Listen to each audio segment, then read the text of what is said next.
Hi, welcome to FedScoop TV. I'm sitting here with Tom Voshell, Senior Director for Solutions Engineering at SAP. Thanks for joining us today. Thank you for having me. So Tom, how do you think that industry can help government become more mobile? Well, industry and government together really need to form a partnership around mobility. Government needs to look at industry from a perspective of how we're employing mobile. I mean, we're the leading side of it. Government's usually about 3 to 5 years behind industry as far as picking something up. With mobility, we need to be a lot closer. So it needs to come from a partnership standpoint of government really sitting with the industry, and particularly the software providers in the industry, being SAP, I come from the software side, and looking at it and saying, well, what are you doing, where are you going, and how can that apply to us? And industry comparably needs to look at government and understand what are the issues that we need to deal with. There are additional security concerns that have to be taken care of. There are always concerns with people trying to get in through these avenues.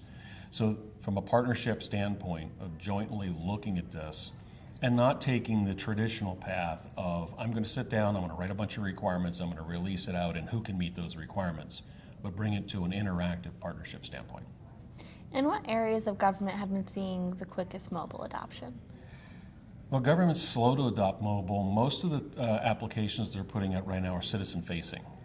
So from a standpoint of areas of government, pretty much across the agencies, to the citizen side, they've been putting out informational applications, things along that line. From the employee side, government has always been faced with the remote worker standpoint. You're releasing government information across to a point of out of control. But the biggest areas within the agencies that are seeing the mobile adoption are where the field workers are. Is I'm already mobile, I'm doing things out there, I'm coming back to an office to record my information. Why can't I do it while I'm in the field? So they're getting a high demand from there. Sure. And so what mobile trend do you see being the most disruptive for government then? The single most disruptive mobile trend is the adoption of the devices by everybody. It's the consumerization of the mobile device.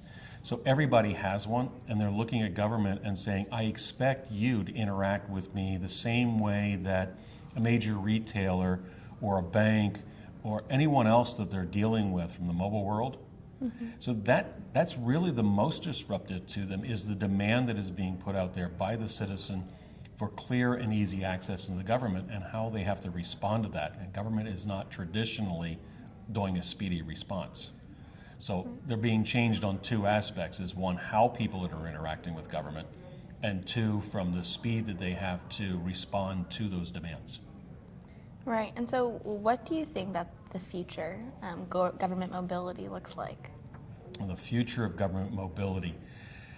Look at it from this standpoint. As a citizen interacting with government, you want government basically be invisible to you until you need them. And when you need them, you want them to be as least disruptive to you as possible. So how do I go renew my driver's license or get a boat license or marriage license, any of the typical aspects that I would go into government and spend time in line, maybe a few minutes, maybe a few hours. It may be a process that takes days because of just things moving through the paperwork. So from the citizen side, from a mobility standpoint, is just having a government that interacts with me the same way as every other commercial entity out there interacts with me. From an employee standpoint, the employees want their jobs to be simplified. And probably the biggest areas in there are around approvals, travel request approval, expense approval, time off, recording time if you're on a job. The information that I need to put in every day, let me do it where I am, when I am, not make me come back and do it to a standpoint. So that's really the future of mobile in government, is enabling both the citizen and the employee to interact with government where they are, when they are. Right. Well, I think those are some great points, Tom. Thanks so much for joining us. You're welcome. Thanks for having me. You're watching FedScoop TV.